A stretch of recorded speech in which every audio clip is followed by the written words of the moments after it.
The bodies had been drifting in the Sea of Japan for so long that only bones remained, but investigators in face masks and coveralls found clues inside the battered wooden craft that pointed to a possible origin: an empty cigarette pack of a brand popular in North Korea and unused life jackets with Korean lettering. It's unclear how long those who were aboard the latest ghost ship to wash up on the coast of Japan had been there when they died. Ocean currents off the coast of Japan shift, and the waters get choppy in winter months, routinely washing ships ashore. More than 40 boats full of dead people have washed up this year, according to Sky News. In 2016, the number was 66. The 23-foot boat was found in Akita Prefecture in northern Japan, according to Kyoto News, after a 68-year-old woman notified authorities about a dilapidated, drifting vessel. "I was surprised to see the boat in such a bad condition," she told the news organization. Later, she said, she watched as authorities used stretchers to carry bodies off the boat. It was not clear whether the people on the boat were fishermen who got into trouble at sea or people trying to defect from North Korea. About 30,000 North Koreans have defected since the devastating famine in the mid-1990s. They tell stories of sometimes violent reprisals for political speech, being banished to labor camps for watching American movies, and old-fashioned starvation. But a silent, unknown number never survived the escape attempts, dying during desperate journeys to South Korea or China or Japan.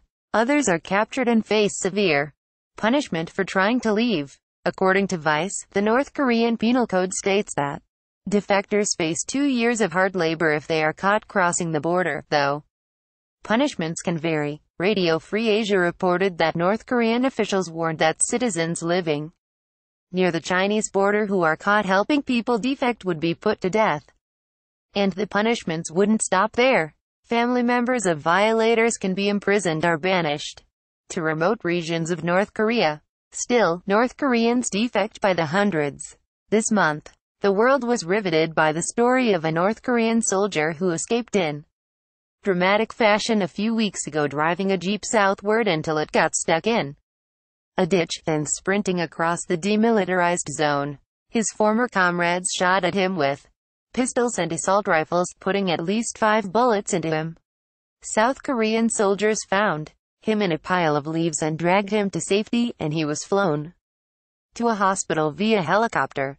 Even before they learned his name, doctors said his condition told some of his story, according to the Washington Post. He had hepatitis B and tuberculosis, and parasitic worms nearly a foot long in his intestines. Doctors say the worms point to the health and humanitarian crises inside the closed borders of North Korea. Since then he has been recovering and has become a source of demilitarized zone trolling. South Korean soldiers have been broadcasting details about the defectors' improving medical condition across the demilitarized zone, according to Newsweek. The speakers they use, which at one point were used to encourage soldiers to defect, can apparently be heard more than a dozen miles away. The news about an elite soldier like a JSA guard having fled in a hail of bullets will have a significant psychological impact on North Korean border guards, said a military spokesman quoted in the South Korean newspaper Chosun Ilbo.